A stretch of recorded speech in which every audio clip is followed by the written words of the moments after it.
What's up, everybody?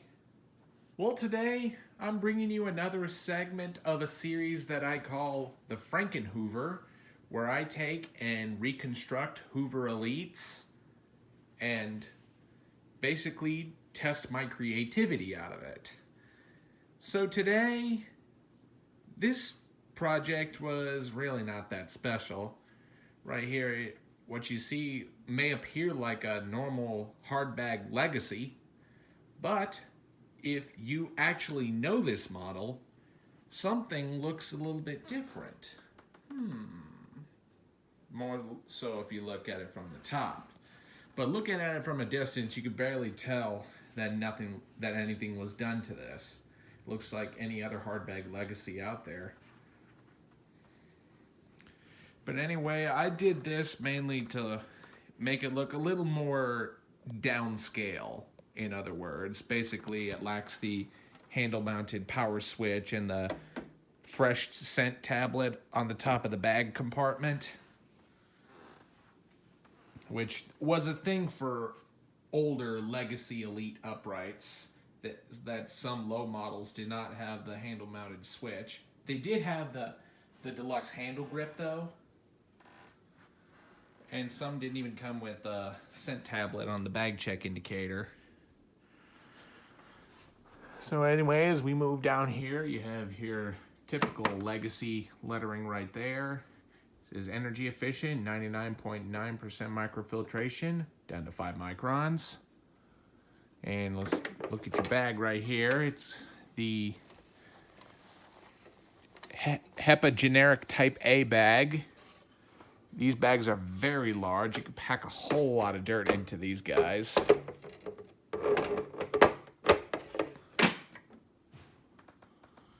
Move on down here, you have your what appear to be 4 carpet height adjustments, but if you know these Legacy style Elites, this is actually, the 5th position is actually a section where it blocks the suction that goes to the head of the vacuum, and it'll all go through your hose that is permanently fixed onto the machine. And here it is right here. This is a flexible hose, I would like to add that.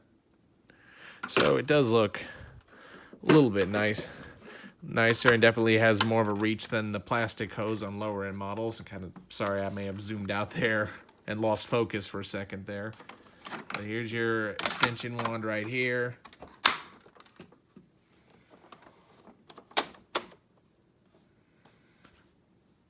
So down here you have your Hoover lettering right here. You have what's known as your cleaning effectiveness per amp. This is Hoover's famous marketing technique back then, because they just gave the higher end cleaning effectiveness per amps just a heavier price tag and make it look more feature rich to appeal to buyers who want to go for the higher end models compared to the lower end models, when realistically they were the exact same machine. And also right up here you have your stair cleaning handle. Now let's go ahead and flip this thing underneath to show you the underside. So here is the brush roll that's on it. It's your typical Hoover fare. This is a genuine brush roll. This does have a bit of wear on it. As you can see, the bristles are kind of soft, but surprisingly the bristles are very dense. So imagine this definitely cleans pretty good for what it is. And so anyway, let's go ahead and turn this thing on the side to show you the model number. Right here, it's Hoover Cleaner, model U5053-930. 120 volts, 60 hertz, 7.3 amps, bag type A. Serial date these.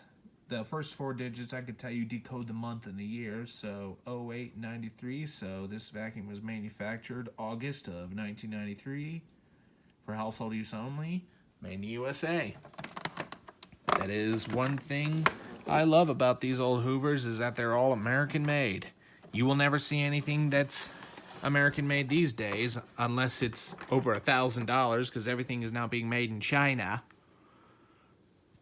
So along the back here you have your your standard cord along the back here, and all your three attachments, your dusting brush, crevice tool, and upholstery tool.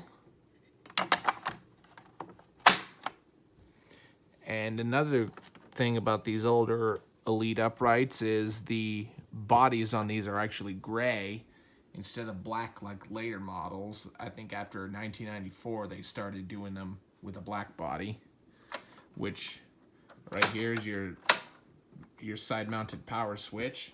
One nice thing I found out with the gray body Elites, the switch is actually black. On later models, when they went to the black bodies, this would eventually become red, so it would be more visible. But since this was a gray body, they decided black was visible enough, so that's what they put. And for people who know these power switches on these Elites, this is actually a plastic rod that runs down into the valley where the main rocker switch is inside the motor. And for now, let's go ahead and turn it around here and release the power cord.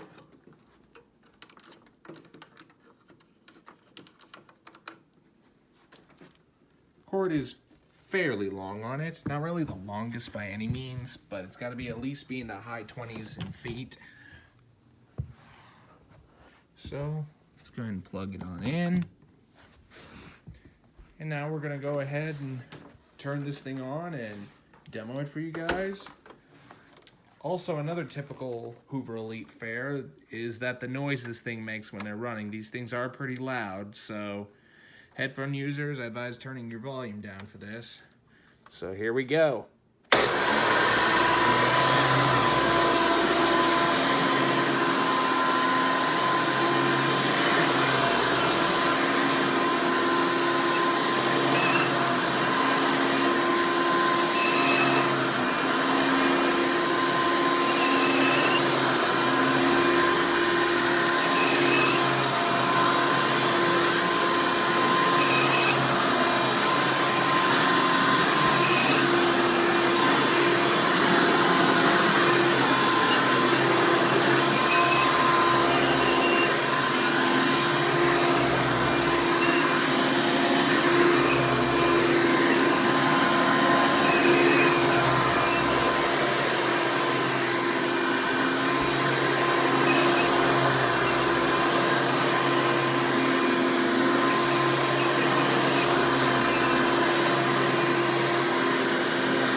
I'm gonna have to grease the bottom wheels. These things are squealing like.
definitely a smooth runner.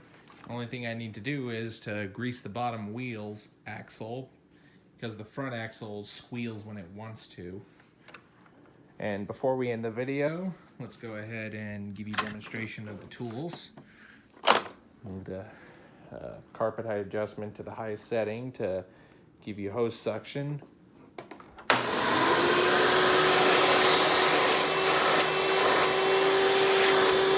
The suction's not the highest because this is a direct air machine.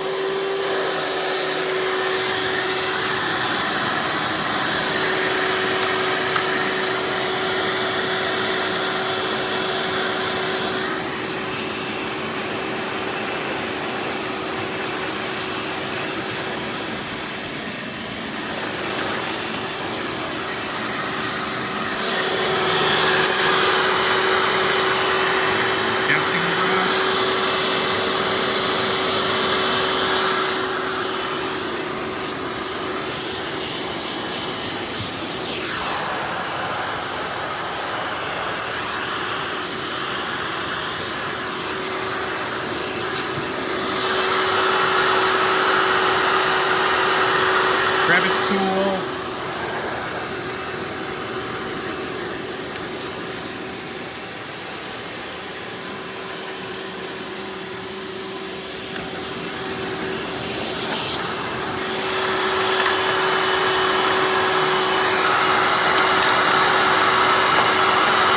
And lastly, your upholstery tool.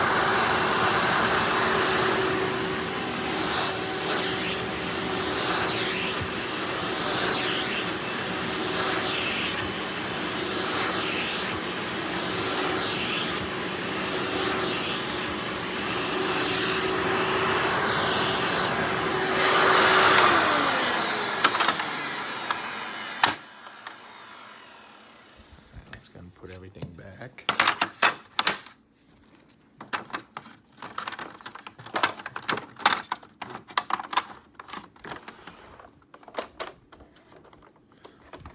And there you go. Well, everybody, I hope you've enjoyed this video on the another installment of the FrankenHoover series. Please stay tuned and don't forget to like, rate, comment, and subscribe. Thanks for watching, and we'll see you next time.